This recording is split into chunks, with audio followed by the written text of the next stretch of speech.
Just hit a button, Morty, give me a beat! Oh man, okay, alright, 5 players who could change positions. For cheap good quality football jerseys, go over to www.jerseyfever.com where they have the new season's jerseys available from just $25, and they have retro jerseys as well. A link will be left in the description, and if you use the coupon code ATLANTISFOOTBALL you'll get 5% off. So in this video I will be analysing 5 players who I think could be converted into different positions. I was also looking at how they'd fit into their current team, or teams that could buy them and use them in these positions. So the first player on this list is going to be Adama Traore, who I think could become a top level right back. This is firstly because he's already played as a right wing back in Nuno's 5-4-1 system at Wolves, so has some attributes needed to play in a defensive role. He also fits the profile of a modern day offensive fullback, similar to Alphonso Davies. He's a powerful dribbler, able to progress the ball up the pitch like few other players in the world. We can see this as last season he ranked top for dribbles completed for any player in Europe's top 5 leagues with 6.3 per game, ahead of Neymar in second place with 6.1 per game. Traore is also a very creative player, recording an expected assist rate of 0.26 per 90 last season, the 13th most of any player in the Premier League. This shows that Traore without a doubt has a creativity and ability to progress the ball up the pitch at pace, which is needed from an offensive fullback. He isn't a top level winger at the moment as he doesn't have the passing range, vision or ability to get into goal scoring positions that we see from the likes of Salah, Mane, Ziyech or Mahrez. However, push him back to fullback and he's arguably top 3 best defensive fullbacks in the world. Defensively, whilst he would need to improve his positional play, now playing in a back 4 rather than a back 5, he would have the pace and physicality to potentially make him an elite one-on-one defender, if his tackling can improve as well. I think at Wolves he would be wasted as a right back, but at Barcelona, Real Madrid, Manchester City or Liverpool, he'd fit in perfectly as an offensive overlapping right back, which at the age of 24 could easily be achieved.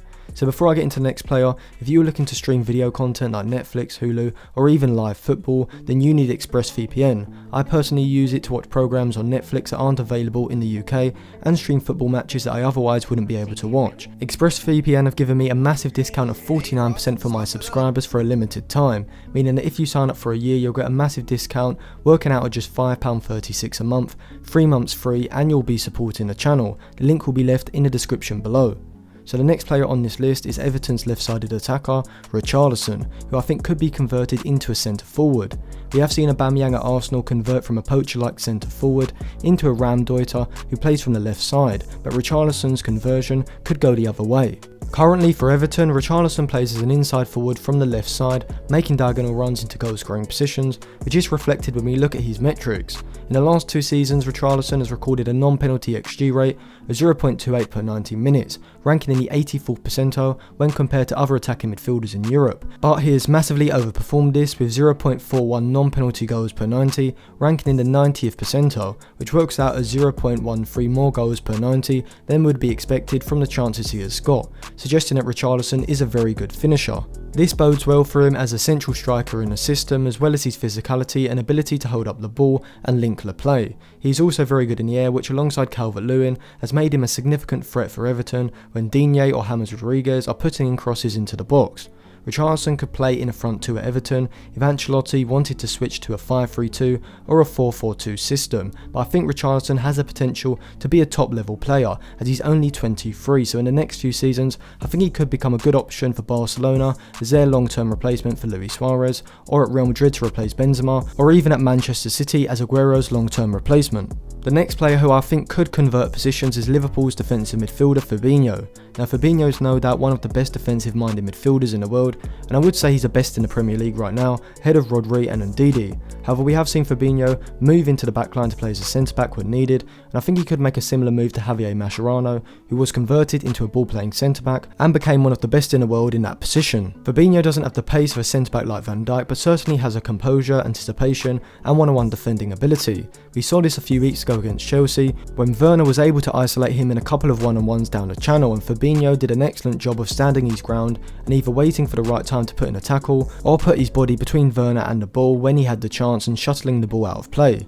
It's this sort of ability that's extremely valuable for a centre-back to have in a side like Liverpool's, who often push their fullbacks high up the pitch, leading to their centre-backs having to defend in one-on-ones in the channel quite often. We can see Fabinho's ability when we look at his statistical model. Last season in the Premier League, he had an extremely high tackle to dribble pass ratio of 40%, ranking in the 86th percentile when compared to other defensive midfielders across Europe, whilst also putting in a massive 3.64 tackles per 90, ranking in the 99th percentile or the top 1%. He also made 2.4 interceptions per 90, adjusted for possession as all these stats are, which ranked in the 94th percentile, showing that Fabinho is statistically one of the best tacklers and readers of the game in Europe. Fabinho would also bring the ball playing ability that many centre backs lack, but which is so vital in the modern game. He's excellent at moving out of the ball, as seen with his 83.3% dribble success rate, which shows that he rarely gets caught on the ball, which is vital as it would allow the side to progress the ball from the defensive third a lot more efficiently. But Fabinho isn't going to be a liability when doing so. He also makes a high number of passes into the final third as well, showing that he has the ability to break the lines of the opposition system with an incisive pass, which is what top level ball playing centre backs must do. I could see Fabinho playing in a 2 alongside Van Dijk, with Thiago being shifted into that deeper reduced role in the midfield, or having play as a right sided centre back in the back 3 if Klopp wanted to switch up systems. So thank you for watching. If you enjoyed that video, give it a like and subscribe to the channel with notifications turned on, as I may do a part 2 in the future looking at some other players who could convert positions. Also check out some of my other videos in the description, and for 49% off a VPN and cheap football jerseys, go to the description and click the links to help support the channel.